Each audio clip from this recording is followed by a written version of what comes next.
Selamat sore Bapak Ibu Saudara-saudara yang kekasih dalam Tuhan Yesus Kristus. Ketemu lagi dengan Kompak.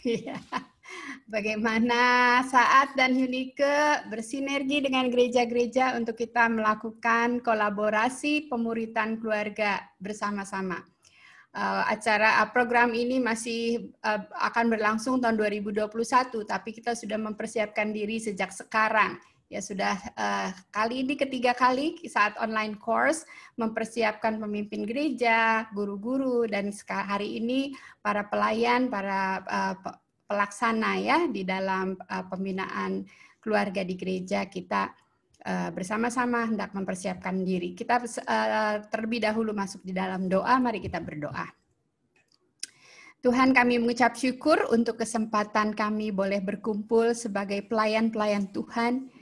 Kami rindu sekali diperlengkapi pada hari ini melalui kesaksian-kesaksian dan juga dasar firman Tuhan. Dan apa yang Tuhan berbicara, Roh Kudus berbicara kepada setiap kami untuk kami lakukan di gereja kami masing-masing. Kami berdoa biarlah kiranya Tuhan yang menuntun, baik pembicara maupun narasumber, biarlah kiranya Tuhan menolong supaya semuanya memuliakan nama-Mu. Terima kasih Tuhan, kami menyerahkan waktu ini ke dalam tangan-Mu, di dalam nama Tuhan Yesus kami berdoa. Amin. Saudara, hari ini kita akan mendapatkan dua tamu, yaitu Ibu Yani Suherdi, Direktur Operasional dan juga Co-Founder dari Yayasan Yunike, dan juga Hendra Aweng, yang baru mendapatkan MTH-nya. Ya, yeay. Ya, Hendra Aweng dari GEP Pemberi Kemurnian. Nah, Bapak Ibu sekalian, hari ini sebelum kita mendengarkan kesaksian dari mereka, saya mau mendasari apa yang akan kita bahas hari ini di dalam firman Tuhan. Saudara, minggu lalu kita sudah berbicara tentang Nehemia ya, bagaimana Nehemia membangun tembok, dan hari ini kita mau melihat manajemen dari Nehemia 4 ayat 13, 16 sampai 18. Di dalam Nehemia 4 tersebut dikatakan, maka aku tempatkan rakyat menurut kaum keluarganya dengan pedang, tombak, dan panah di bagian-bagian paling rendah dari tempat itu di belakang tembok, di tempat-tempat yang terbuka. Sebagian daripada anak buahku melakukan pekerjaan dan sebagian yang lain memegang tombak, perisai, dan panah dan mengenakan baju jirah. Sedangkan para pemimpin berdiri di belakang segenap kaum Yehuda yang membangun di tembok. Orang-orang yang memikul dan mengangkut melakukan pekerjaannya dengan satu tangan, dan dengan tangan yang lain mereka memegang senjata. Setiap orang yang membangun bekerja dengan berikatkan pedang dan pada pinggangnya, dan di sampingku berdiri peniup sangkakala. Saudara, dari ayat firman Tuhan tadi kita mendapatkan beberapa pelajaran manajemen dari Nehemia. Yang pertama, saudara, kita melihat ada job desk untuk setiap orang, dan job desk-nya itu jelas. Dan yang menarik adalah bagaimana Nehemia mengatur menurut kaum keluarganya, gitu ya. Ada kelompok-kelompok tertentu. Nah, saudara, kemudian kita melihat ada tim kerja yang saling memperlengkapi sesuai keahlian masing-masing. Yang bisa membangun, dia bisa menjaga keamanan, dia menjaga keamanan. Ada yang langsung secara teknis berkaitan dengan proyek, ada yang tidak langsung tetapi mendukung teman-temannya yang melakukan proyek. Jadi dengan safety dan sebagainya supaya teman-temannya ini bisa melakukan pembangunan, ada yang mendukung, ada yang melindungi, ada yang menjaga. Dan juga kita memperhatikan setiap orang itu waspada atau alert, dan di dalam kondisi kita juga belajar bahwa kita juga harus tetap waspada dengan protokol kesehatan yang harus diperhatikan setiap orang. Dan ada orang yang bertugas khusus, ya, bertugas menjadi pemegang sangkakala. Jadi Nehemia berdiri di sebelahnya ada pemegang sangkakala, sehingga ketika ada notifikasi, kemudian mereka berkumpul, ya. Jadi ada komunikasi, ada kerjasama, ada kesatuan hati, ada persekutuan yang kuat di situ. Nah, saudara, kemudian dikatakan di ayat selanjutnya, berkatalah aku kepada para pemuka dan para penguasa dan kepada orang-orang lain, pekerjaan ini besar dan luas, dan kita berpencar pada tembok yang satu jauh daripada yang lain. Dan kalau kamu mendengar bunyi sangkakala di suatu tempat, berkumpullah ke sana dan mendapatkan kami. Allah kita akan berperang bagi kita. Saudaraku sekalian, pekerjaan kompak, pemuritan keluarga, ini sesuatu pekerjaan yang besar. Tetapi pekerjaan besar bukan tidak mungkin, karena Allah yang berperang bagi kita. Yang penting adalah kita ada komitmen, kerjasama, kolaborasi, koordinasi. 4K, komitmen, kerjasama, kolaborasi, koordinasi. Saudara, siapakah kami? Saya melihat bahwa sebenarnya saya, Aweng dan Yani, kami bertiga cuma punya 5 roti dan 2 ikan, begitu ya. Tetapi kami ingin berbagi kepada saudara-saudara. Dan untuk pertama, saya ingin memberikan kesempatan untuk Hendra Aweng untuk memberikan kesaksian bagaimana Aweng di Gepemri Kemurnian sudah 5 tahun. Aweng menjadi pembina pelayanan siswa untuk anak-anak sekolah minggu dan remaja di Gepemri Kemurnian. Aweng melihat kondisi kerohaniannya dan kemudian Aweng bergerak melakukan sesuatu untuk membangun tembok tersebut ya Aweng ya. Dan ini adalah anak-anak yang di dalam kategori mungkin keluarganya bukan keluarga orang percaya. Silakan Aweng ambil alih. Iya, terima kasih untuk kesempatan diberikan oleh Ibu Ane dan juga oleh rekan-rekan semua. Saya cerita sama Ibu Ane bahwa dalam pelayanan saya sebagai pembimbing atau pembina remaja di Gereja Pemberita Injil Kemurnian ini, terutama di masa pandemi, bukan satu hal yang mudah, Bapak Ibu ya. Ada kesulitan-kesulitan yang sangat besar. Dan salah satu kesulitan besar yang membuat saya tuh selama beberapa bulan pertama itu bergumul sangat hebat adalah ketika mengetahui ada banyak anak remaja yang di dalam masa pandemi itu mereka tidak bisa beribadah dengan baik, mereka tidak lagi beribadah, bahkan berdoa pun sudah sangat jarang, dan banyak yang mengakui doa saat teduh baca firman Tuhan sudah nyaris tidak dilakukan. Dan yang membuat saya sangat terkejut adalah ini, Bapak Ibu ya. Ada yang mengaku bahwa sudah 1 tahun tidak bersat teduh. Artinya sebelum pandemi dia udah nggak sat teduh. Apalagi pandemi, makin nggak sat teduh. Nah saya tuh pas dengar itu, saya sedih sekali ya Bapak Ibu sekalian. Ini yang mengucapkan sudah 1 tahun tidak sat teduh itu adalah para pengurus remaja. Jadi di dalam forum rapat pengurus bulanan, beberapa anak pengurus itu mengakui kondisi mereka seperti itu. Nah lalu saya juga menyadari ya kalau memang mereka sudah kesulitan, mereka sudah tidak terbiasa untuk punya relasi yang pribadi atau yang intim dengan Tuhan, ditambah kondisi pandemi mereka kehilangan wadah yang dapat menunjang spiritualitas mereka. Waduh, saya makin bergumul, saya harus berbuat apa begitu Bapak Ibu ya. Lalu kemudian di dalam pergumulan saya mendapatkan insight, mendapatkan ide dari Tuhan. Saya berdoa, saya bertanya pada Tuhan, Tuhan saya harus berbuat apa? Kata-kata saya sudah tidak bersatu 1 tahun itu terus terngiang-ngiang ketika saya berdoa kepada Tuhan.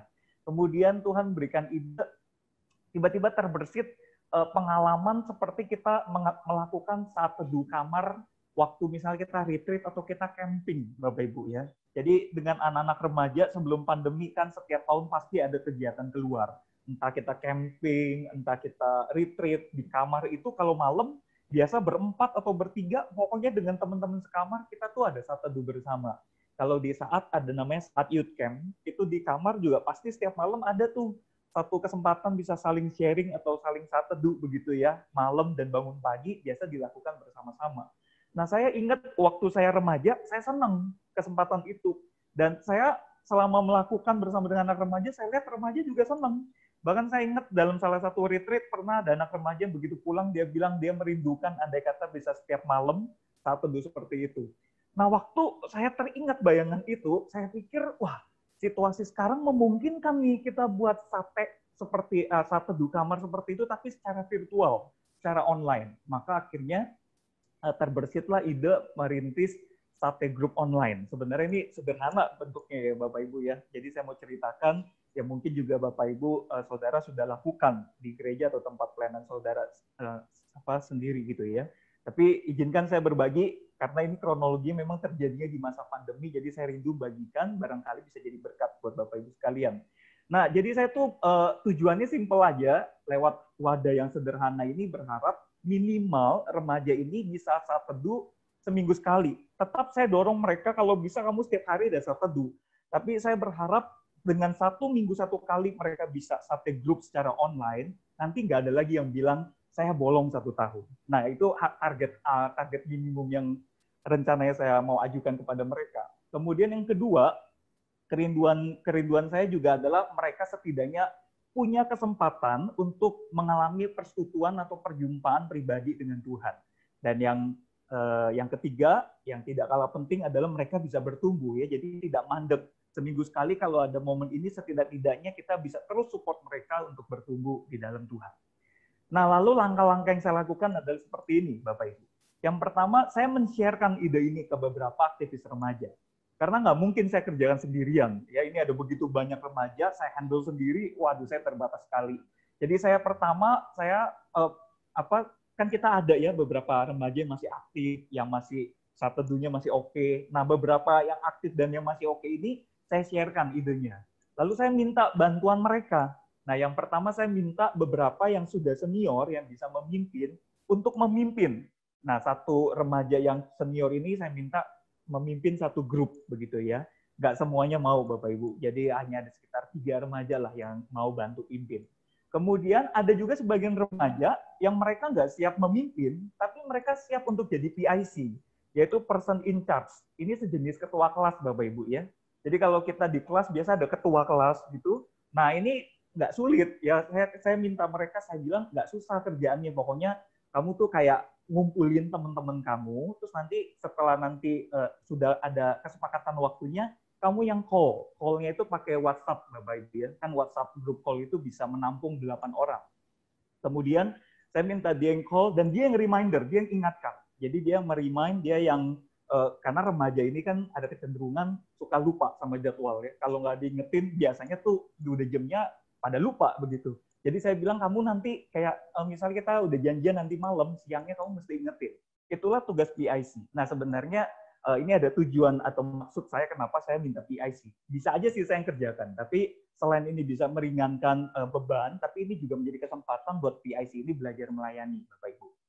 Nah, kemudian yang keempat, saya minta si PIC ini menghubungi beberapa remaja yang bisa diajak bergabung. Nah, ini tugas pertamanya PIC.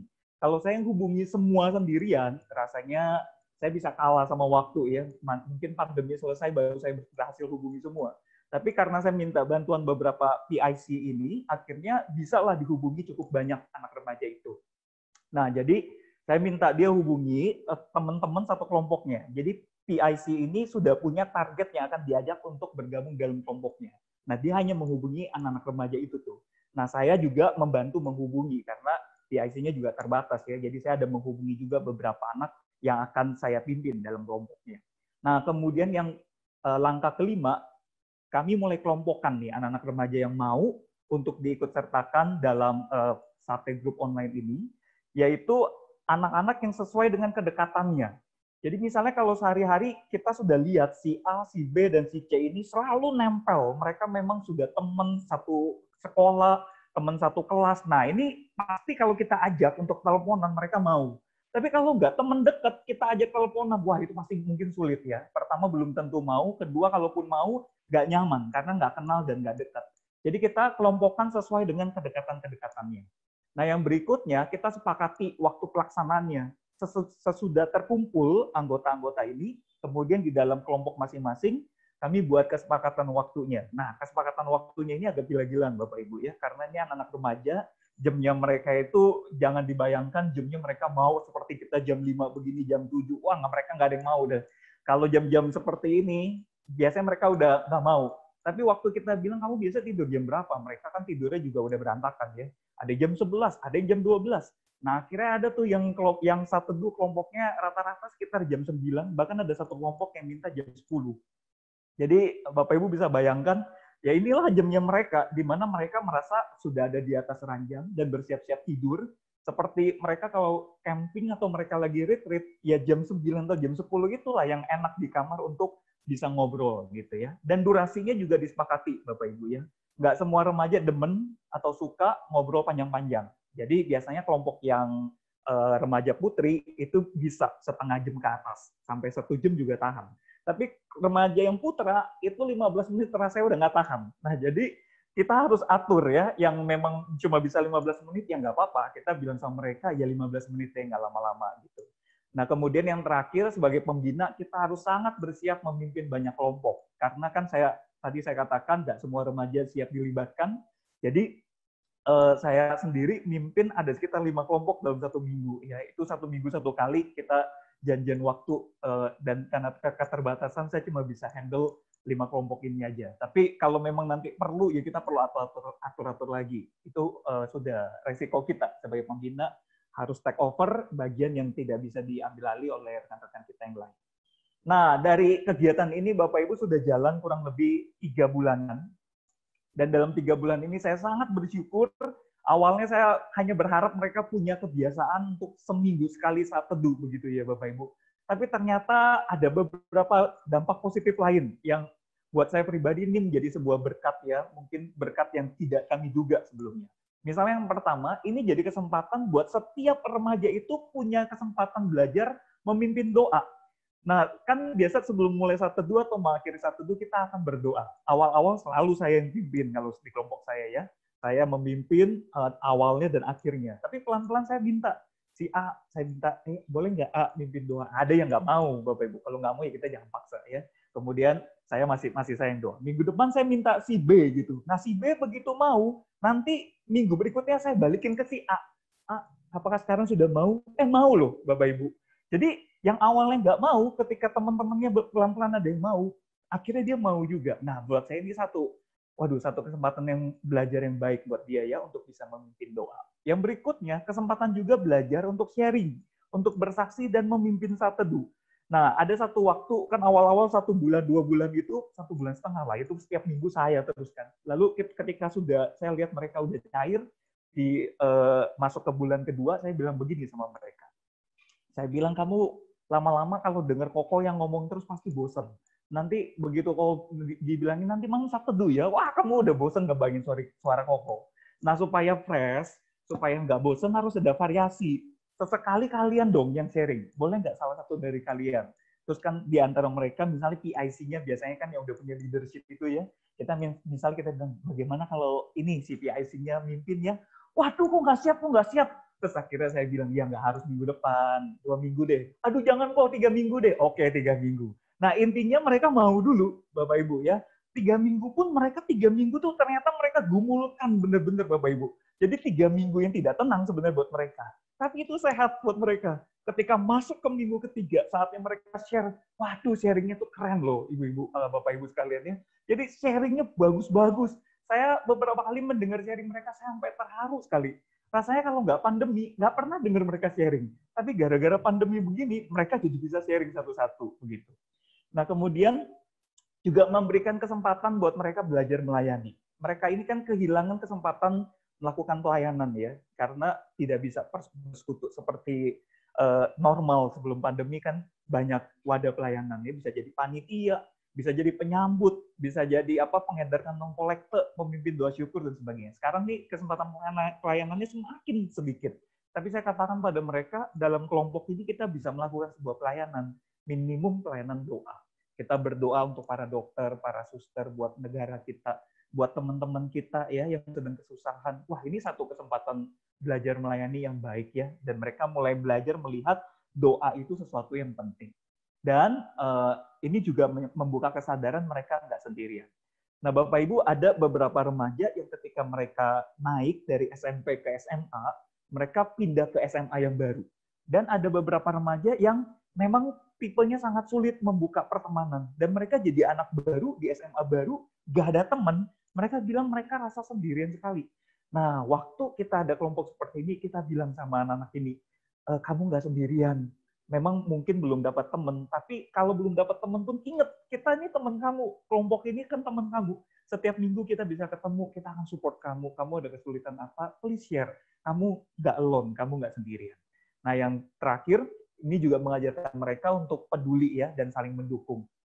Jadi ada anak-anak remaja yang takut ya dalam kondisi pandemi ini, misalnya dia bilang kok dia mulai rasa tenggorokannya gatel, dia takut dia kenapa-napa. Nah, ini kesempatan baik kita mendukung ya, kita terus, dan di WhatsApp kita bisa tanya-tanyain terus keadaannya, kita terus kasih support. Nah, semua ini bisa terjadi karena lewat sate grup online itu, Bapak Ibu Saudara sekalian. Ya, kira-kira segini aja sharing saya, Bu Ana. Terima kasih, Andra. Sama-sama, Bu. Luar biasa ya, maksud saya itu hal-hal yang kadang-kadang kita suka lupakan, justru adalah hal-hal yang paling primer, yang paling penting. Nafas itu adalah hal yang sederhana, dan doa itu adalah nafas ya, saat teduh adalah nafas. Iya, Bu. Dan Aweng sudah bergumul dan Tuhan sudah memberikan jalan keluar di dalam kesulitan-kesulitan, ada ide-ide baru yang bisa diterapkan dan banyak anugerah-anugerah tambahan ya yang Aweng juga alami. Jadi Benar, saudara, Bu. kita bisa simpulkan tujuan pengelolaan pelayanan kita ya adalah mendekatkan anak-anak kepada Tuhan dan firman-Nya. Ketika anak dan remaja dekat dengan Tuhan, mereka akan alami keindahan pengalaman bersama Tuhan. Dan pengalaman mengalami Tuhan menjadi kekuatan yang menularkan kepada peers, teman sebaya dalam kelompok atau komunitas. Terang tidak bisa disembunyikan ya saudara-saudara ya. Dan saya berharap sharing dari Aweng ini juga bisa memberikan inspirasi kepada kita, baik kepada remaja maupun mungkin nanti pada saat kita mulai membangun kelompok-kelompok di dalam gereja kita masing-masing, termasuk di dalamnya kelompok keluarga begitu ya. Saudara, pelayanan untuk anak remaja dengan unchurched parents ya, keluarga yang non Kristen memang harus diperjuangkan. Dalam hal ini saudara-saudara sebagai pembina perlu memikirkan hal tersebut, dan Aweng tadi sudah menggunakan banyak kekuatan yang ada ya di dalam research. Sebenarnya juga ditunjukkan bahwa pertumbuhan kerohanian remaja itu sangat dipengaruhi juga oleh teman sebaya dan orang dewasa lain. Dalam hal ini Aweng juga mencari kakak rohani ya. Jadi saya melihat tadi ada dua hal yang dipakai kekuatan, yaitu kedekatan dan kematangan rohani. Itu dikumpulkan ya orang-orang tersebut untuk menolong anak-anak remaja yang masih muda dan yang mungkin lebih lemah daripada yang lain. Dan kemudian kita melihat ada fleksibilitas di dalam pelayanan yang dilakukan. Jadi saudara, di dalam research dikatakan ada yang mempengaruhi pertumbuhan iman anak, yaitu orang tua, pembina, guru, dan teman. Ya, kalau tadi kita melihat orang tua tidak ada di dalam sharing Aweng karena memang orang tuanya bukan orang tua yang di dalam gereja begitu, bukan orang tua yang percaya. Nah, sekarang kita akan masuk kepada bagaimana dengan anak-anak yang orang tuanya sebenarnya anggota gereja, orang Kristen gitu ya.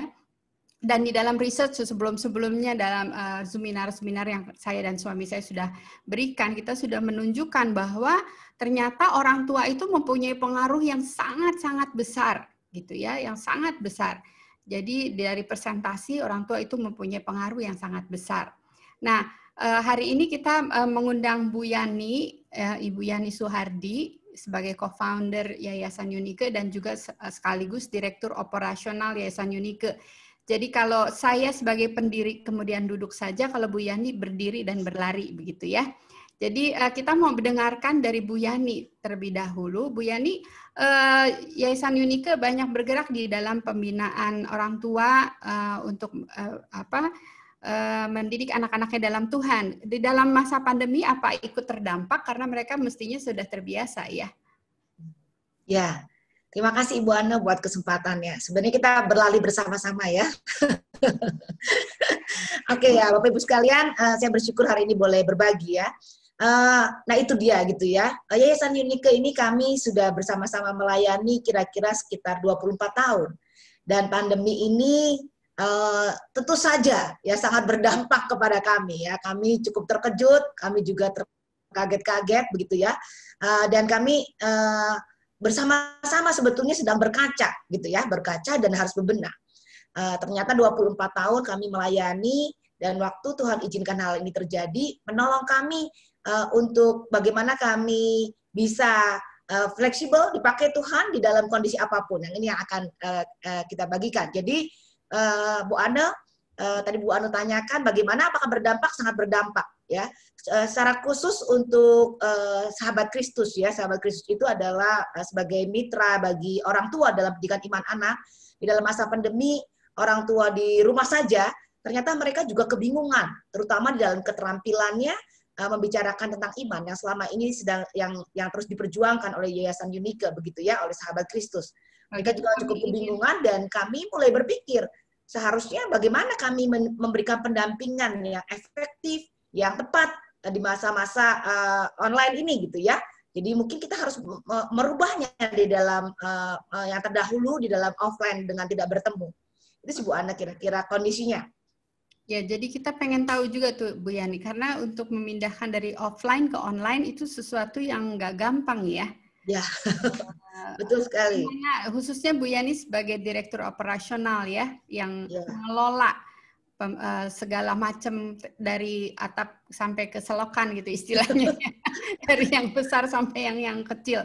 Bagaimana langkah-langkahnya dan inovasi-inovasi new normal apa yang Bu Yani dapatkan? Kalau Aweng kan tiba-tiba twing ada sate gitu ya, mungkin Bu Yani mungkin bakso atau apa.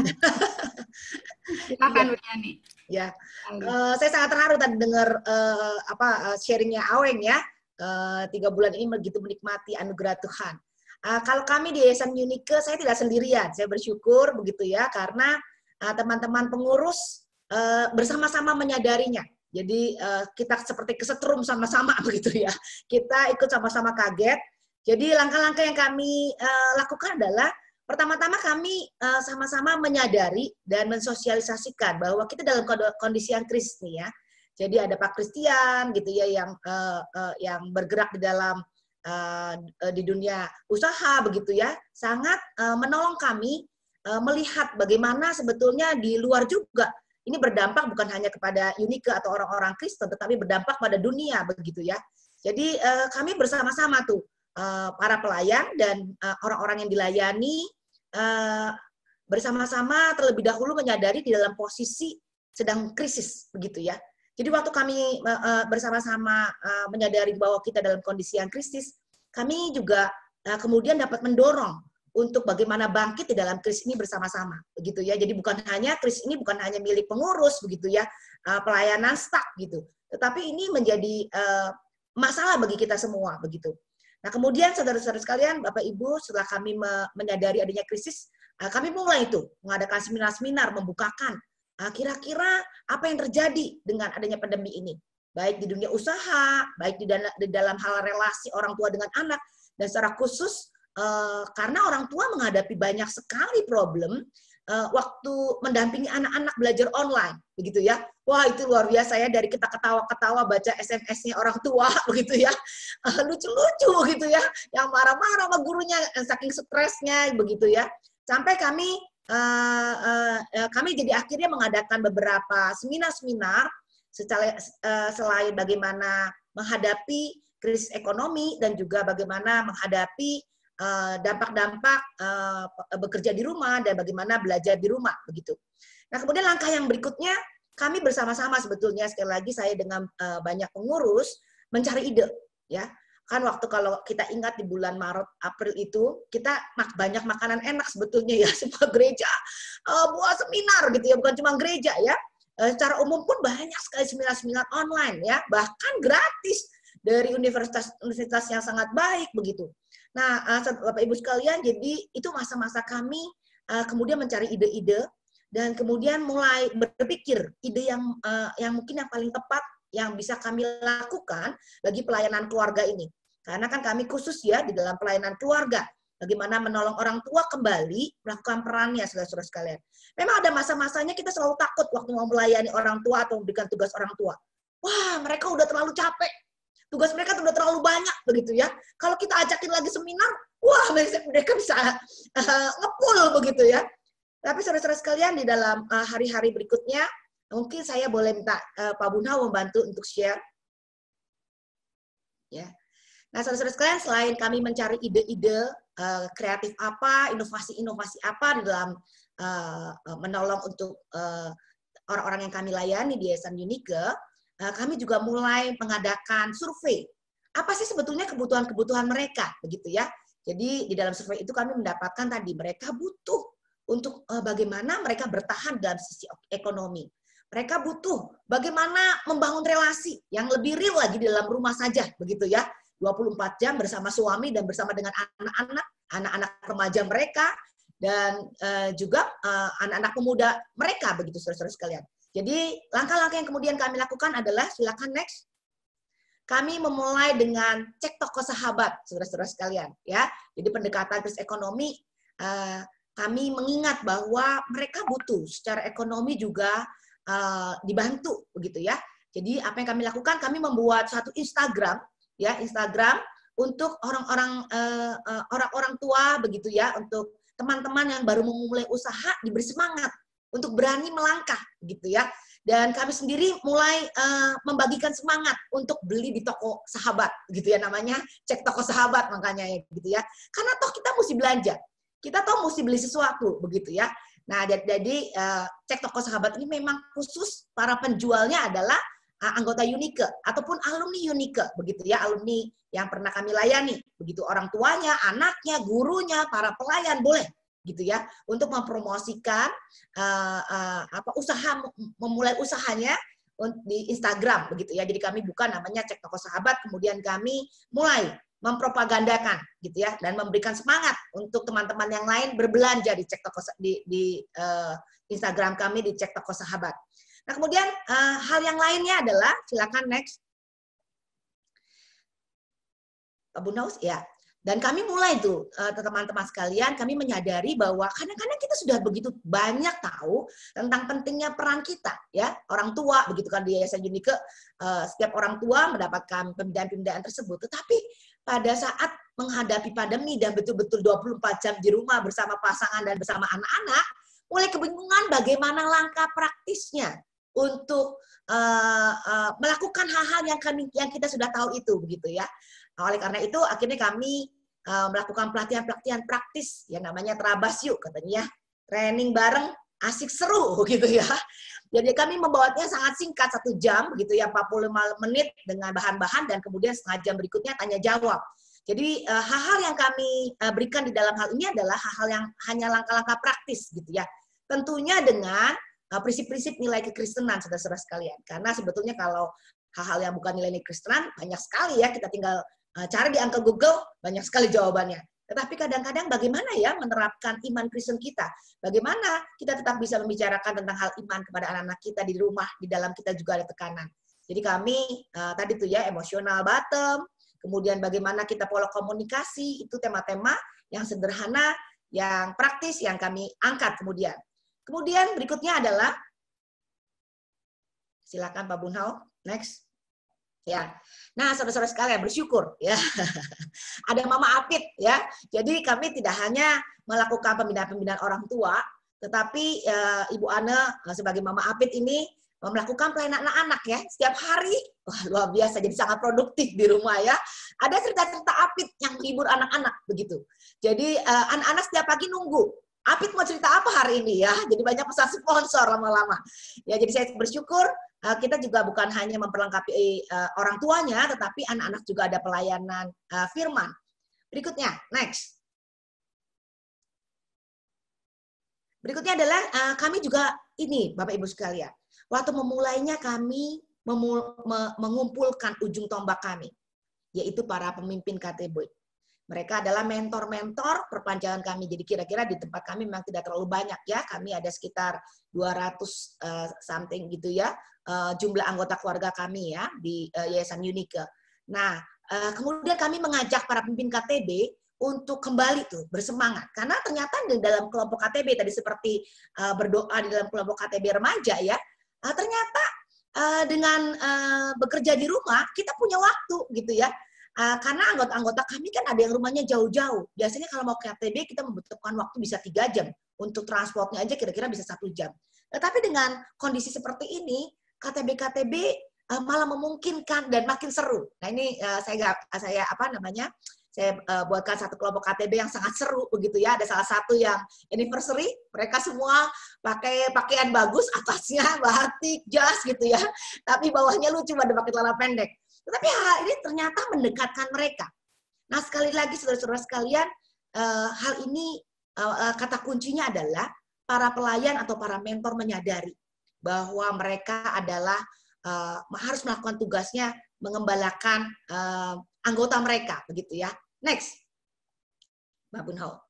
Nah, kemudian langkah berikutnya, saudara-saudara sekalian, kami punya ATK Eureka, gitu ya.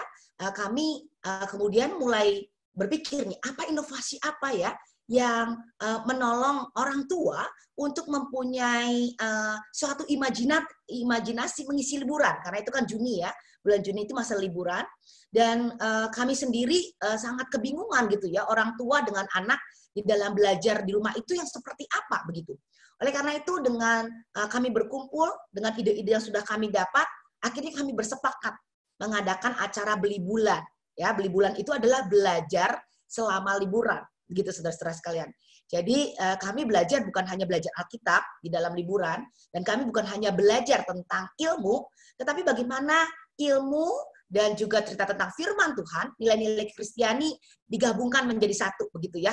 Jadi anak-anak waktu itu hanya memang anak-anak usia 2-7 tahun ikut di dalam program ini selama 10 hari. Saudara-saudara sekalian, ini perubahan yang luar biasa sebetulnya ya, dan butuh kerja keras. Karena ini programnya hanya 1 jam, tetapi program ini seperti channel TV, begitu ya. Nah ini contohnya, jadi lucu sekali, saya juga lihat ini mereka berjalan-jalan di 5 benua. Dan salah satunya adalah mereka mampir di Jakarta, begitu ya. Ini Abang dan None Jakarta. Jadi kelihatannya cantik sekali depan Monas, tapi itulah kenyataannya hanya dalam green screen, begitu ya. Kemudian berikutnya next, kami juga jalan-jalan ke negara-negara lain, ya, yaitu Amerika. Nah ini saudara-saudara sekalian ya, anak-anak bawa jalan-jalan ke Amerika, mempunyai budaya yang berbeda, dan anak-anak di sini bukan hanya belajar tentang Amerika, saudara-saudara sekalian, tetapi mereka boleh belajar ada orang-orang yang berbeda. Ya, di zaman ini rasis sangat tinggi. Nah kami waktu itu kami bukan hanya sekedar jalan-jalan ke negara-negara lain, tetapi kami juga memperlihatkan kepada anak-anak belajar bahwa Allah itu mengasihi semua bangsa, ya. Apapun kulit mereka, Tuhan mengasihi semua bangsa yang diciptakannya. Dan saudara-saudara sekalian, waktu kita boleh mengenal diri kita siapa kita, bukan berarti kita merendahkan orang lain, begitu ya.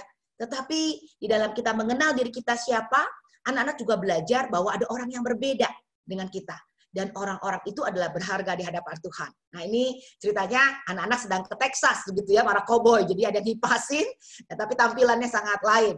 Nah, ini saudara-saudara sekalian, ini guru-guru kami, ya guru-guru kami ikut menjahit, ya kami semua tadi kerja keras. Nah ini mengajarkan tentang bikin sushi karena jalan-jalan ke Jepang, begitu ya, bikin sushi, ya. Dan sekali lagi ini inovasi-inovasi yang kita lakukan, dan melalui hal ini saudara-saudara sekalian, ya kami sangat terharu karena orang tua yang mendampingi sangat terinspirasi. Jadi setelah acara ini selesai, saudara-saudara sekalian, acara di rumah tidak selesai. Tetapi orang tua melanjutkannya di dalam rumah, gitu ya. Jadi orang tua menyiapkan makanan, ya tadi misalkan kami di Amerika, orang tua mulai menyiapkan spaghetti di rumah. Mereka melanjutkan liburannya, gitu bersama-sama. Jadi waktu acara-acara ini terjadi, ada yang anak-anak duduk di dalam pesawat yang dibuat oleh orang tuanya, gitu ya, di dalam kotak kardus yang berbentuk pesawat, ya. Dan saudara-saudara sekalian, dari semuanya ini, sekali lagi, bukan acara ini menarik. Tetapi yang kami syukuri adalah orang tua terinspirasi, ya. Jadi bukan acara ini menarik saja, begitu ya. Tetapi orang tua terinspirasi bagaimana mereka membangun relasi dengan anak-anak mereka, ya. Mereka punya ide-ide untuk membicarakan tentang hal iman kepada anak-anak mereka setelah acara ini selesai. Ya, jadi kami mensyukuri sekali banyak sekali orang tua mengatakan, aduh saya baru kali ini membicarakan tentang firman Tuhan kepada anak-anak.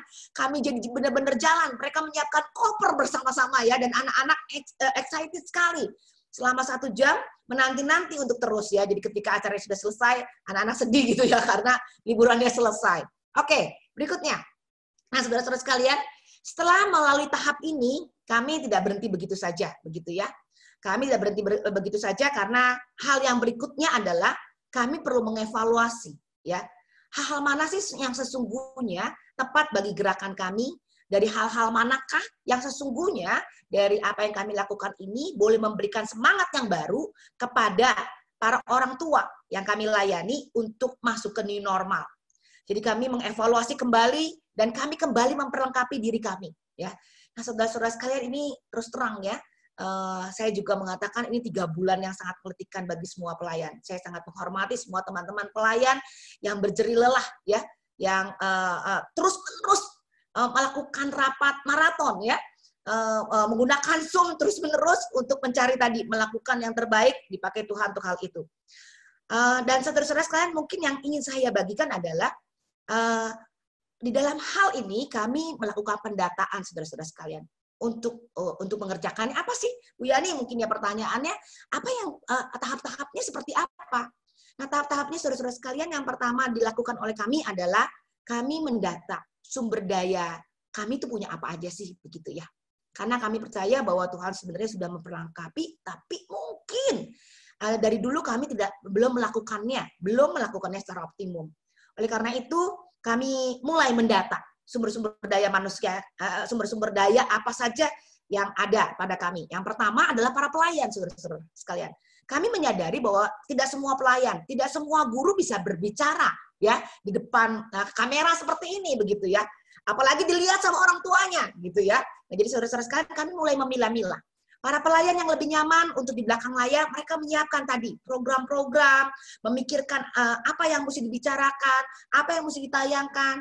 Tetapi teman-teman yang tadi mungkin lebih terampil berbicara di depan kamera, mereka yang berbicara di depan kamera. Nah, jadi teman-teman sekalian, hal ini kami sama-sama menyadarinya di dalam kemampuan kami. Dan yang kemudian yang berikutnya adalah, saudara-saudara sekalian, ini menjadi hal yang penting ya. Saya juga sudah umur begitu ya, jadi saya juga sebetulnya di dalam program-program saya tidak terlalu terampil begitu ya, apalagi media-media sosial gitu. Saya jarang sekali menggunakannya begitu. Tetapi dengan hal-hal seperti ini mau nggak mau saya menggunakannya, dan saya sangat bersyukur pada kesempatan ini kami merekrut banyak sekali tenaga muda yang lebih ahli. Ya, jadi di dalam tahapan berikutnya setelah mengetahui sumber daya manusia kita kemudian merekrut orang-orang yang lebih muda yang menolong kita untuk bisa masuk ke media sosial, untuk masuk ke program-program IT yang lebih lagi yang menjadi tools utama di zaman ini begitu. Kemudian yang berikutnya saudara-saudara sekalian, kami terus menyemangati ya para pelayan bahwa apa yang kita lakukan ini adalah benar begitu ya. Kadang-kadang kan para pelayan bilang gini, Bu, itu kan tanggung jawabnya orang tua. Seharusnya orang tua yang melakukan. Nah, saudara-saudara sekalian, kita mengatakan, kalau begitu kita harus cari yang lebih kreatif lagi. Bagaimana orang tua bisa dibantu dengan kreativitasnya kita. Jadi saudara-saudara sekalian, kami menyemangati para pelayan, meyakinkan para pelayan untuk melakukan inovasi. Perannya menjadi partner orang tua dengan mengembangkan kreativitas agar memberi inspirasi kepada orang tua. Yang keempat, saudara-saudara sekalian, meyakinkan para pelayan. Apa yang sudah diusahakan ini bukan hal yang merepotkan orang tua. Tetapi ini adalah sesungguhnya yang dibutuhkan untuk menolong orang tua. Jadi pelayan sendiri butuh percaya diri, begitu ya, bahwa apa yang sedang kita kerjakan ini nggak bikin repot kok. Mereka sebetulnya harus mendapatkan hal ini, begitu. Nah, untuk hal itu ada timbal balik saudara-saudara sekalian, ya. Kami juga kemudian banyak sekali bertemu dengan orang-orang tua yang kami layani. Kami memberikan kepastian bahwa kami sedang bekerja keras, melakukan inovasi, melakukan perubahan agar mereka bisa dibantu oleh kami, gitu ya. Jadi dan segala usaha ini adalah untuk menolong mereka, karena kami mengalami saudara-saudara sekalian ya, banyak orang tua yang mulai give up. Dan mulai mau bilang, saya mau keluar aja deh, sama aja. Yang ngajar saya di rumah, begitu ya saudara-saudara sekalian. Jadi kami sering sekali bertemu dengan para orang tua dan meyakinkan kami sedang melakukan perubahan. Kemudian kami juga yang berikutnya adalah meyakinkan para orang tua bahwa hal ini mereka butuhkan, saudara-saudara sekalian. Ya, saudara-saudara mereka seringkali bilang gini, saya sibuk, ya nggak ada waktu. Tetapi saudara-saudara sekalian, sesungguhnya waktu kita tidak menanamkan firman kepada orang tua. Waktu kita tidak menanamkan tadi ya, bagaimana orang tua makin terampil membicarakan iman. Rumah tangga mereka makin sulit. Ya, ketegangan-ketegangan makin tinggi. Waktu mereka tidak diajar terampil bagaimana berkomunikasi dalam hal suami istri, makin banyak pertengkaran-pertengkaran yang terjadi karena stressful. Jadi saudara-saudara sekalian, kami mengingatkan pada orang tua, sebetulnya apa yang kami lakukan ini adalah vitamin. Yuk nikmatin sama-sama, bukan bikin tambah repot, begitu ya. Jadi ayo ikut, ayo terus semangat, gitu ya, agar kita bisa melewati krisis ini bersama-sama, begitu. Nah kemudian saudara-saudara sekalian, tidak berhenti di situ. Itu adalah bagaimana kita menyemangati ya dan memotivasi para pelayan. Kami juga mengerjakan hal-hal yang lain secara teknis. Yaitu yang pertama mencukupkan penunjang ya untuk para pekerja yang full time khususnya ya. Kami tambah internet ya, tadinya cuma 2 lantai. Seluruh lantai kami ada ruko gitu ya, 5 lantai, semuanya harus internetnya sama kencangnya di setiap lantai. Supaya apa? Supaya mengikuti protokol, saudara-saudara ya. Jadi jangan sampai semangat terus tepar semua gara-gara COVID gitu. Jadi kami juga memperhatikan hal itu. Kami memenuhi semua, mengusahakan untuk yang terbaik ya. Masker dan yang lain-lainnya kami buatkan gitu ya. Internet, kuota bagi teman-teman yang bekerja di rumah, kami juga dukung untuk kuotanya. Kami kirimkan green screen ke rumah gitu ya. Supaya semuanya dapat bekerja di rumah dengan aman begitu. Dan kemudian kami melakukan pelatihan-pelatihan, saudara-saudara sekalian ya. In short, banyak sekali teman-teman dari SAAT juga membantu kami begitu ya. Banyak sekali hal praktis ya, Google Form, Canva, dan kami juga dibantu oleh Artnet untuk pendataan anggota kami begitu, saudara-saudara. Nah, berikutnya yang ketiga adalah mencukupkan kebutuhan para pelayan. Jadi saudara-saudara sekalian, waktu kita memberi semangat pada mereka, waktu kita mendukung mereka. Memang ada satu prinsip dari Yayasan Unike, kami tidak akan mengurangi atau memotong income mereka ya. Kami di yayasan yang cukup kecil, kami juga mungkin nggak terlalu besar, terbatas. Jadi kami semua pengurus urunan gitu ya. Kalau defisit, kita punya komitmen agar para pelayan yang ada pada kami semua tetap mendapatkan haknya dengan penuh, seperti itu. Jadi kami kan pernah 3 bulan semuanya bekerja di rumah, tapi mereka mendapatkan secara full. Oke, jadi teman-teman sekalian, kami juga menyiapkan tadi fasilitas kesehatan kepada mereka. Jadi mereka boleh reimburse kesehatan mereka. Nah setelah itu saudara-saudara sekalian, kami mulai memikirkan ya tahap yang kedua, yaitu menjalankan program-program baru dari apa yang kami pernah lakukan untuk 6 bulan ke depan, begitu ya. Lalu yang tadi ini gitu ya, kami teman-teman hamba Tuhan yang lain sangat aktif membuat tips-tips video klip ya yang hanya 1 menit, 2 menit untuk melengkapi pasutri, ya untuk melengkapi relasi muda-mudi begitu ya. Dan juga para remaja gitu ya. Jadi para pembina remaja juga melakukan hal itu. Nanti di belakang ada gambarnya juga. Jadi kami akhirnya menggunakan semua fasilitas yang ada melalui teknologi. Dan kami bersyukur toko Cek Sahabat kami juga bertambah, orang-orangnya ikut dan mereka cukup dinamis begitu ya. Untuk mengikuti, dan kemudian kelompok-kelompok KTB menjadi lebih hidup. Next. Dan berjalan kembali dengan saling membangun.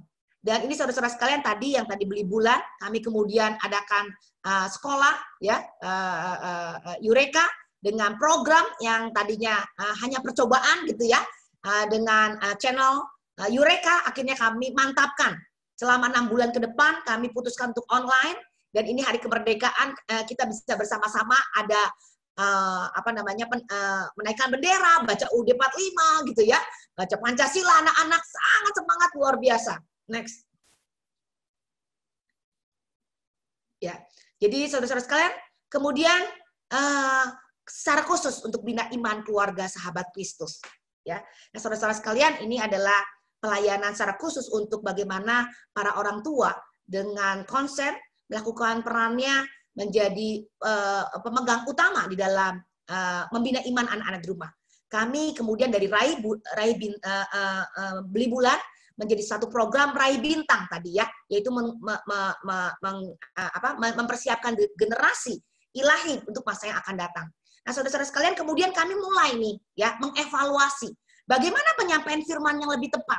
Nah, akhirnya kami memilih beberapa orang, yaitu dengan keluarga bintang ya menjadi metode penyampaian firman.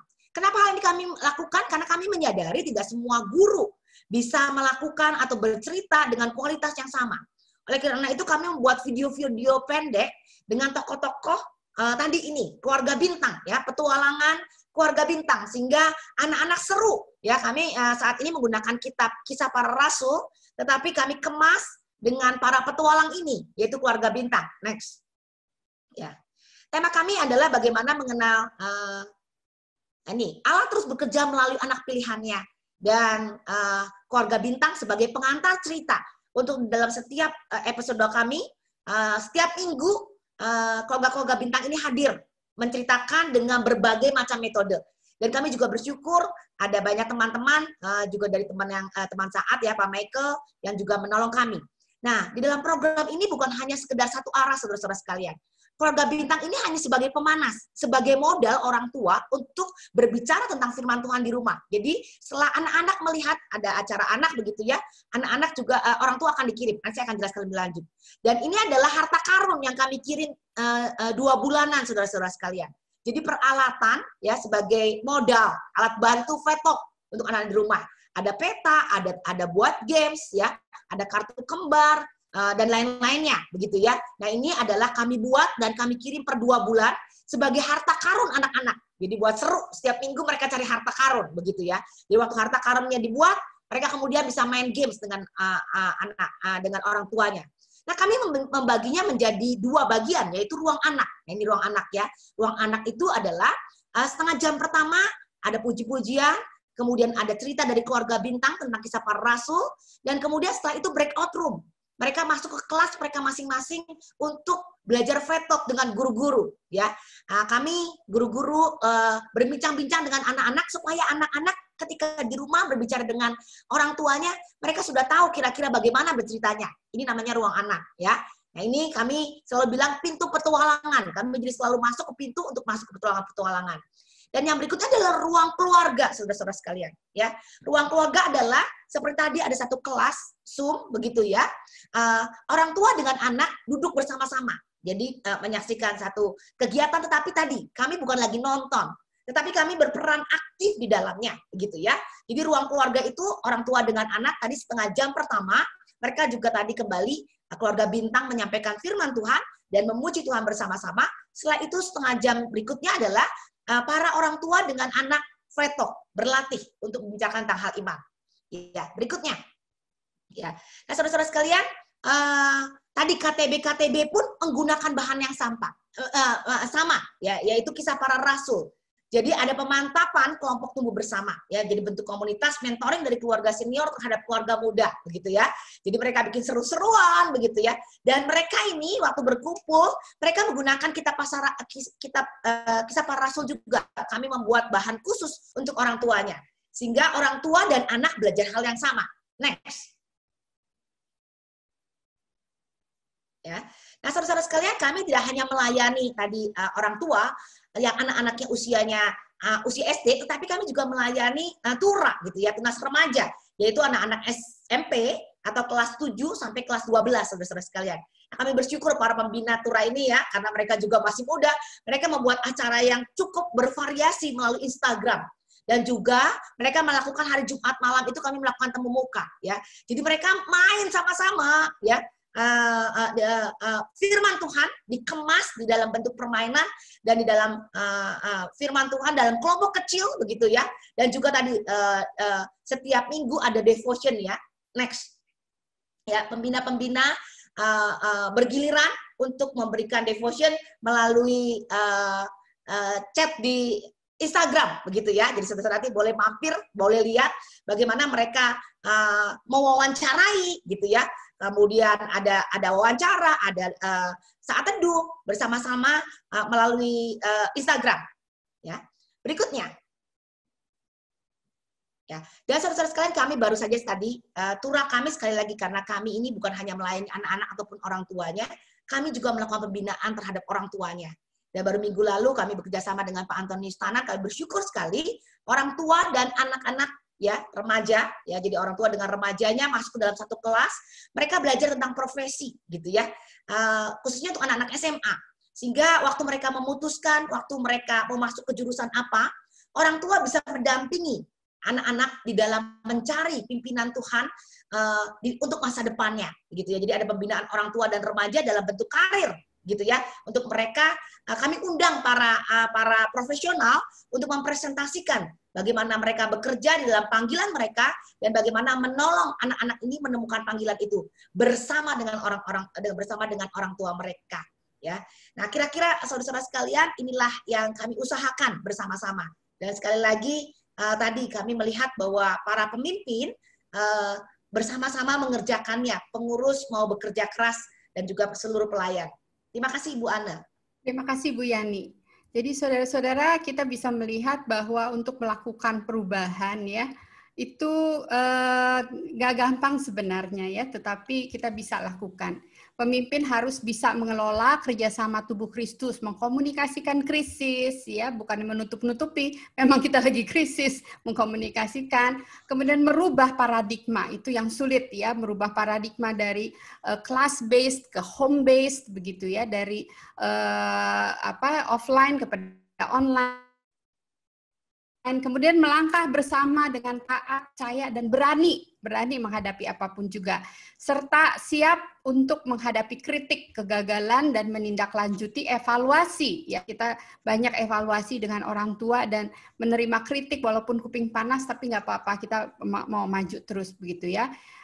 Evaluasi dengan tantangan baru yang mungkin belum terpikirkan. Jadi semuanya itu ada, kesempatan itu adalah semuanya adalah anugerah ya saudara. Nah saudara, kalau tadi kita lihat bagaimana kita memberdayakan orang tua, kita juga mau sekarang memasuk kepada satu fase di mana kita melihat webinar sudah begitu banyak, begitu ya, gereja-gereja banyak sekali mendapatkan undangan-undangan webinar, tetapi yang sekarang kita butuhkan sebenarnya bukan hanya orang tua itu mendengar, tapi mereka didampingi untuk bertumbuh bersama-sama.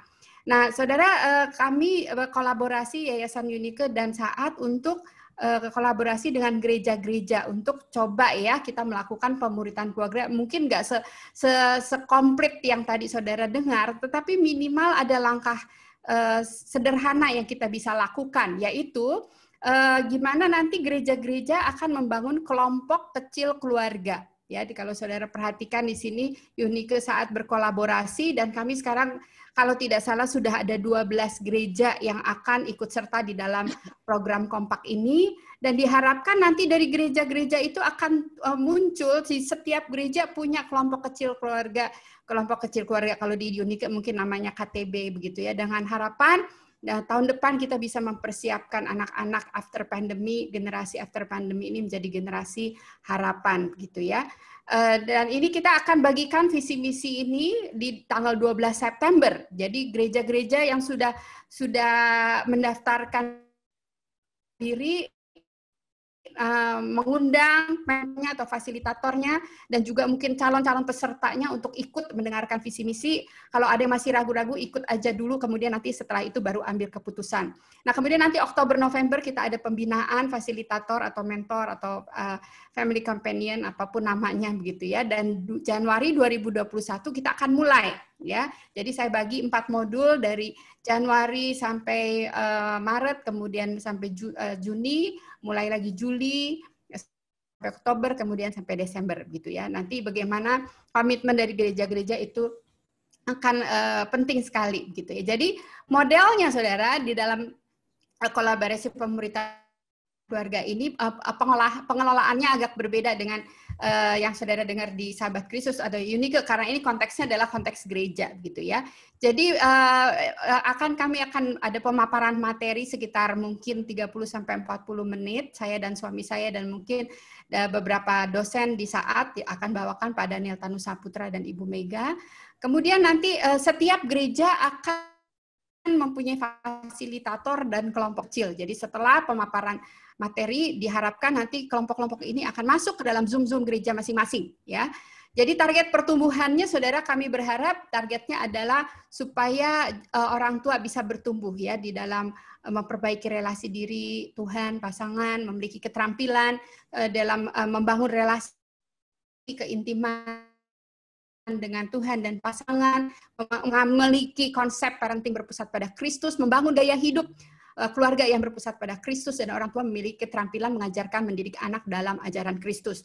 Nah, kemudian semester kedua target pertumbuhan kami adalah supaya orang tua bisa memperbaiki sistem pengelolaan keluarga yang sehat, ya, life management-nya.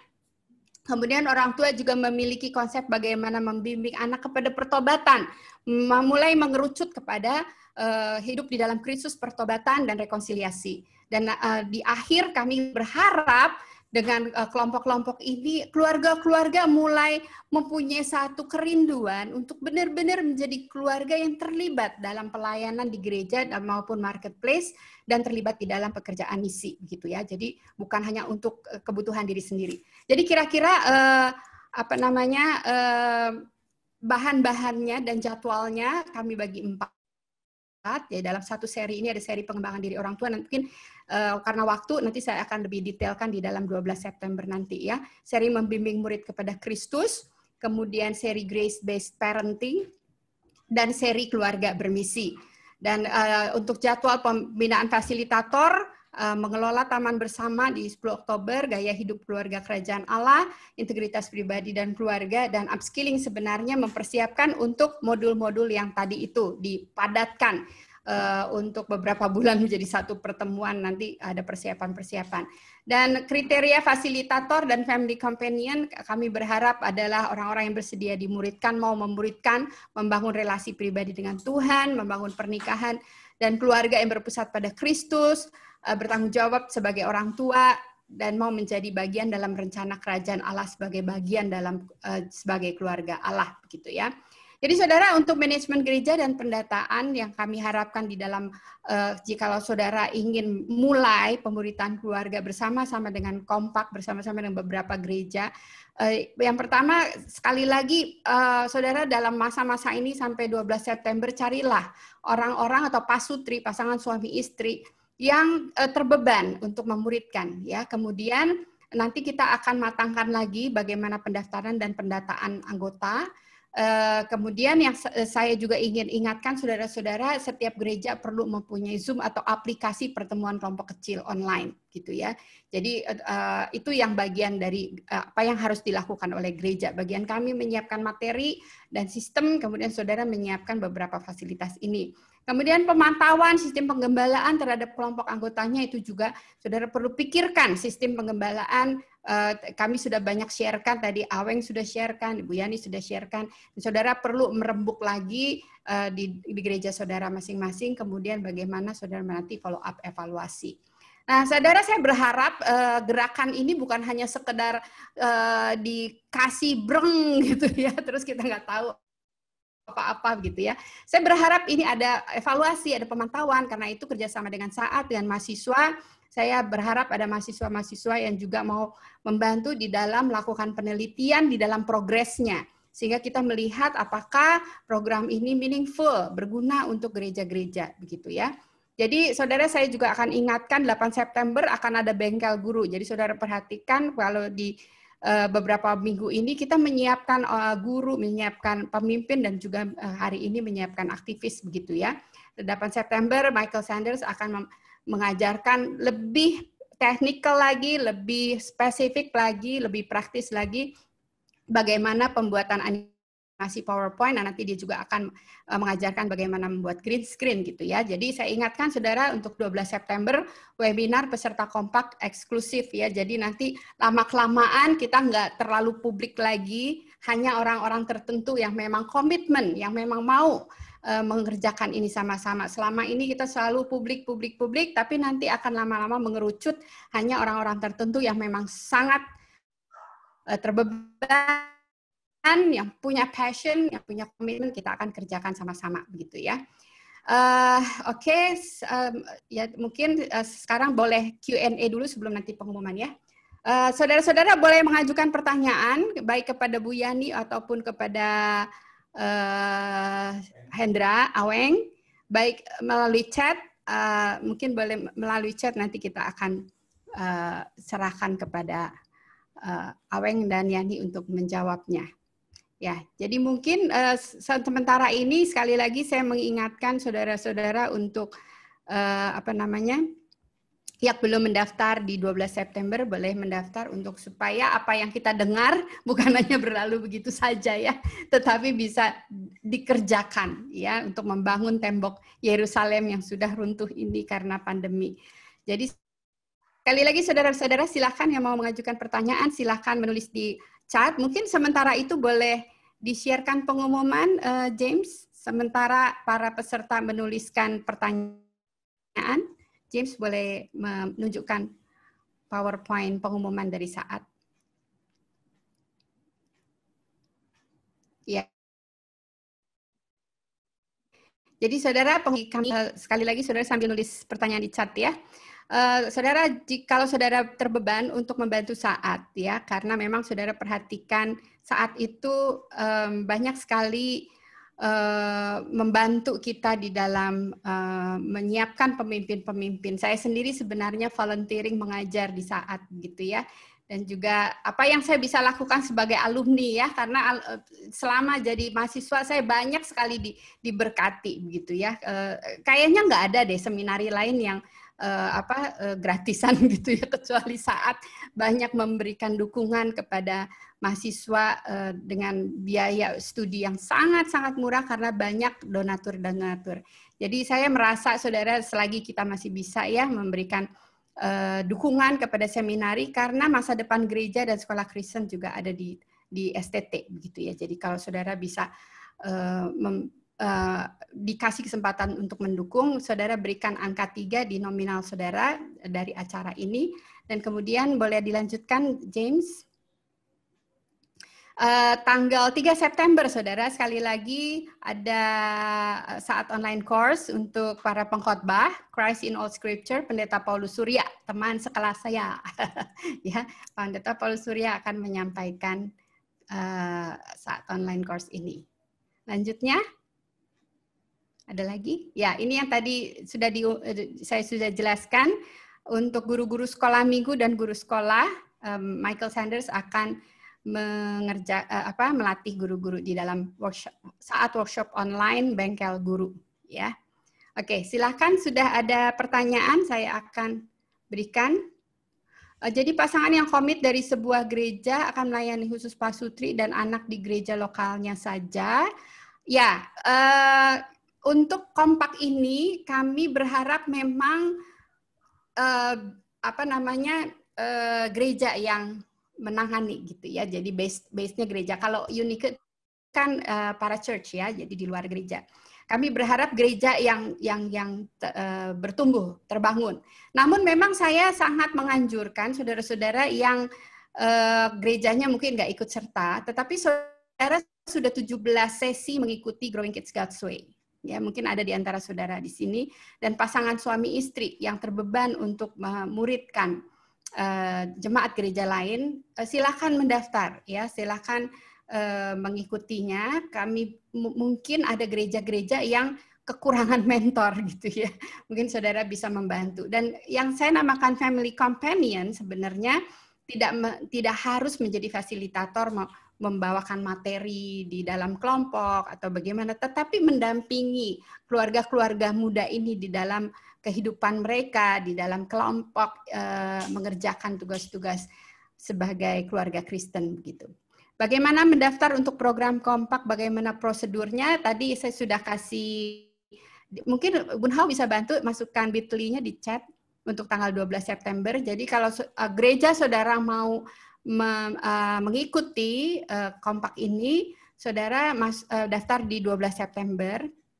Kemudian nanti saya akan tuntun bagaimana kemudian tahap-tahapnya gitu ya. Jadi nanti leadernya akan dikumpulkan di WA grup tertentu.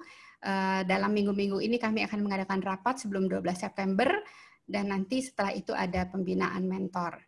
Saya ingin ikut pembinaan namun secara pribadi karena penerapan di gereja-gereja desa tidak bisa melalui online. Oleh karena itu saya berharap dapat modifikasi dalam bentuk lain terlebih dahulu agar dapat diterapkan di gereja desa. Terima kasih. Oke, ini menjadi PR ya buat kami ya, baik dari Saat maupun Unique, bagaimana menolong teman-teman yang nggak bisa secara online karena masalah internet.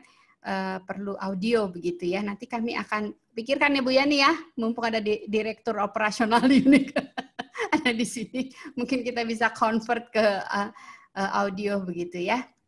Oke, jadi itu pendaftarannya. Apalagi yang saudara mau tanya silakan, mumpung ada Aweng dan Bu Yani di sini. Mungkin sementara teman-teman masih memikirkan pertanyaan, saya boleh nanya Aweng ya, Aweng.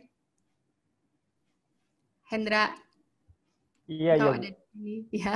Ada, Bu. Ya, Endra, mungkin saya boleh tanya ya, bagaimana kalau Ya, di kelompok kamu itu ya, di remaja kamu, gimana orang tuanya? ya. Apakah kamu pernah melibatkan mereka juga?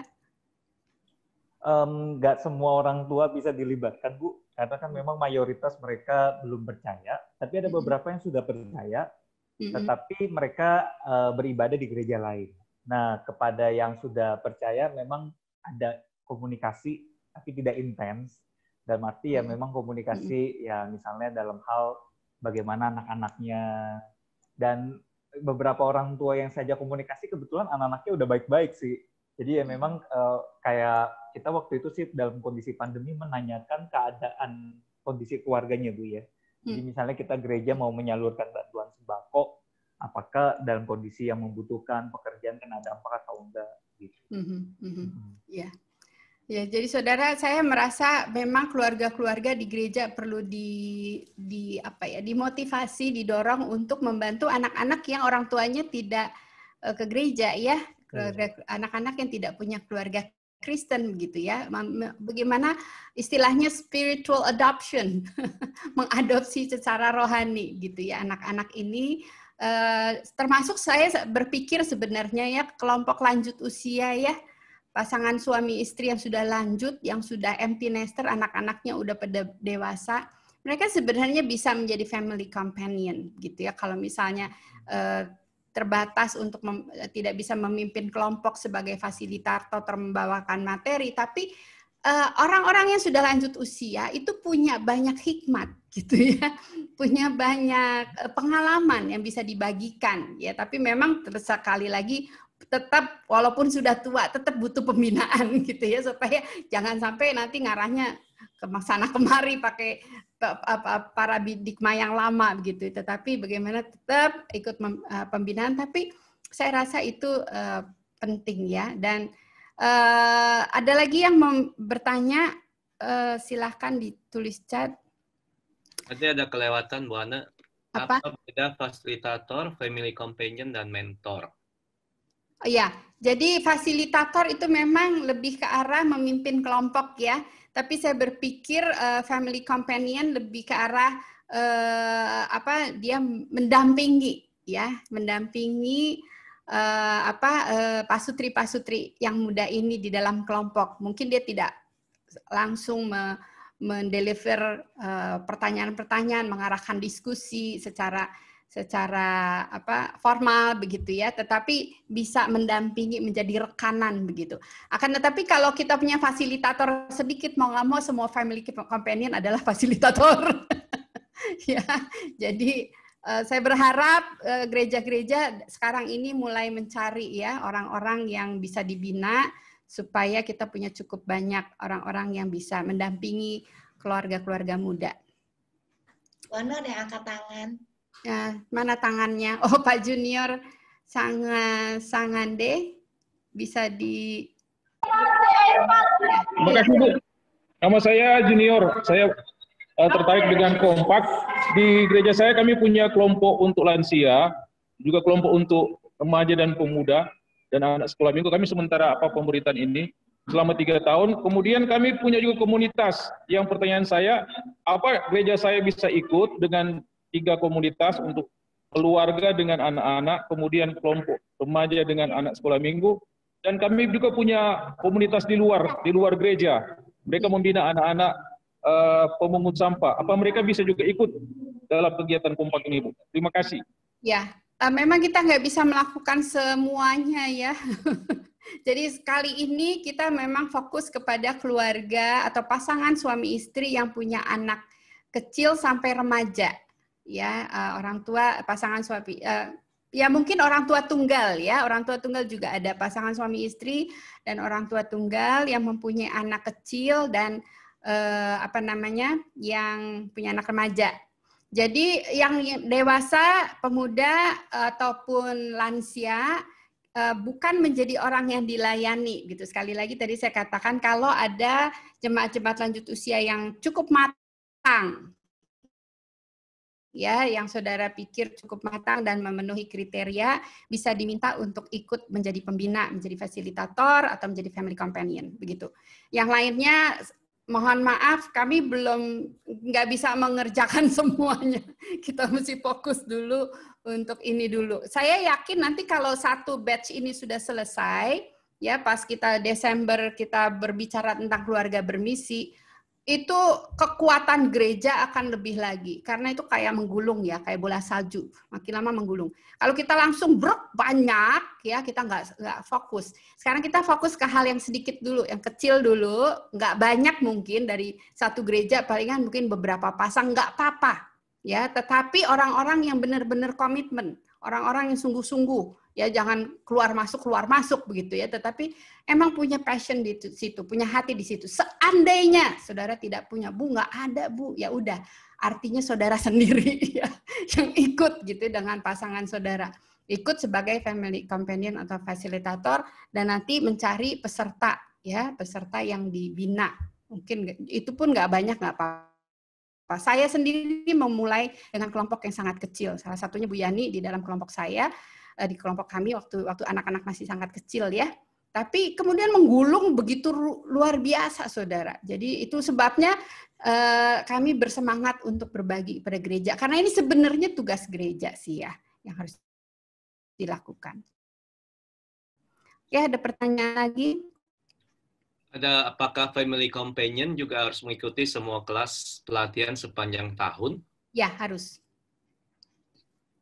Harus. Harus. Nah, ini ada yang masalah waktu, yang sudah mendaftar, tapi ada perbedaan waktu 5-6 jam dengan waktu Indonesia bagian Barat. Apakah ada solusi?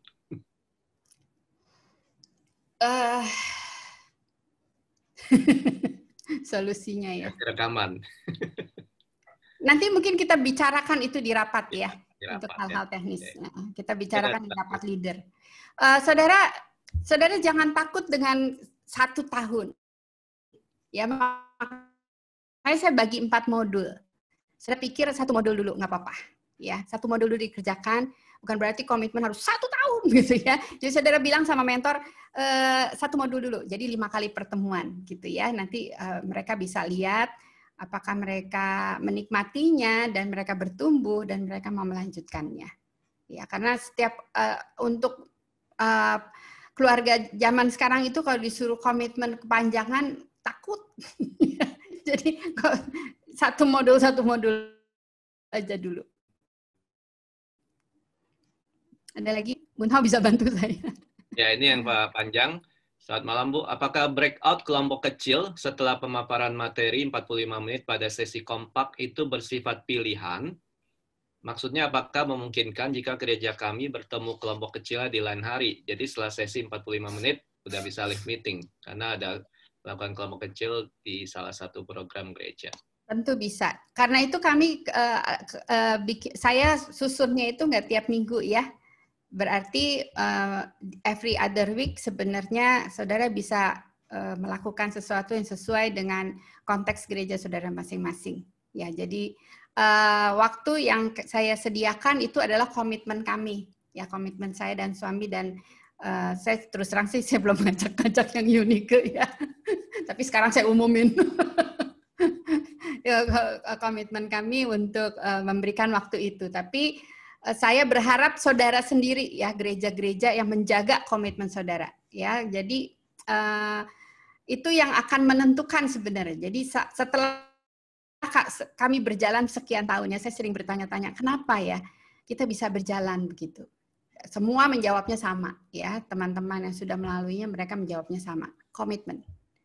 Kalau saudara komitmen, jalanin, dan orang-orang yang ikut juga orang-orang yang komitmen. Saudara berani untuk mengajak orang-orang komitmen, itu bisa berjalan. Ini ada satu pertanyaan. Bu Ana, kalau di gereja pelayanan saya tidak ikut. Apakah saya boleh ikut kompak ini? Saya tidak menikah dan punya anak.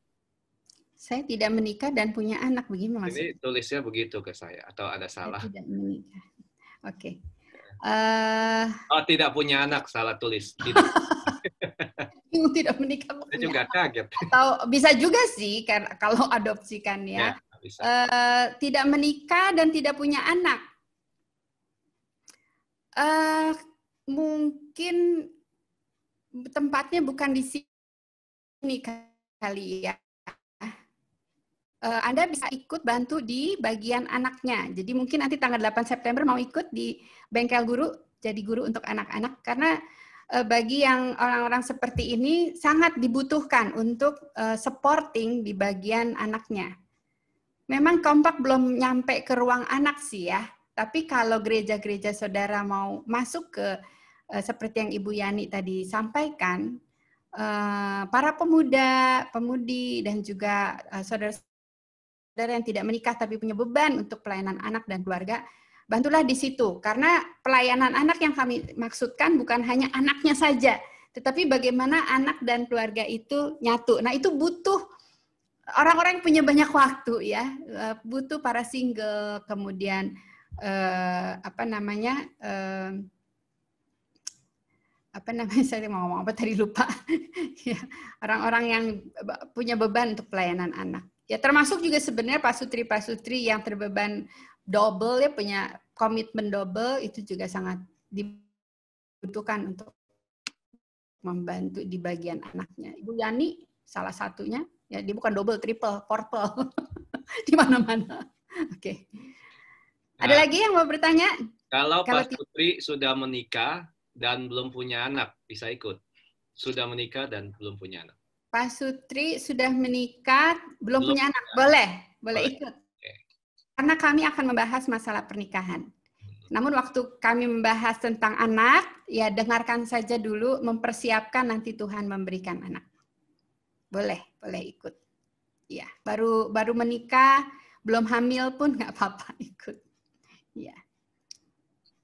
Tapi kalau hamil belum menikah, ya ikut juga. Perlu bertobat dulu. So far belum ada lagi, cuman ini minta ditampilkan lagi nanti yang pendaftaran Bengkel Guru. Itu aja sih, ada satu. Oke, kalau begitu nanti setelah kita tutup, James akan menampilkan yang Bengkel Guru ya. Baik, apakah Hendra Aweng mau menyampaikan kata-kata pesan-pesan untuk peserta dan kemudian Bu Yani 2 menit, silahkan. Makasih Bu Ane. Saya pernah dengar satu kutipan, tidak tahu siapa yang mencetuskannya, tetapi kata-katanya bunyinya demikian. Apa yang keluar dari hati akan menyentuh hati. Jadi untuk bisa menyentuh hati remaja, kita perlu melakukan sesuatu yang dari hati kita ya. Dalam pelayanan dengan anak-anak remaja, memberikan hati kepada mereka itu bukan hal yang mudah, karena seringkali mereka bisa menyakiti hati kita, melukai hati kita chat nggak dijawab, kita tanya, jawabnya ketus, nggak sopan, dan sebagainya. Itu dunia remaja. Satu hal yang biasa, tapi yang penting jangan sampai kita kehilangan hati untuk mereka. Itu aja. Ya, baik. Terima kasih. Bu Yani, silahkan.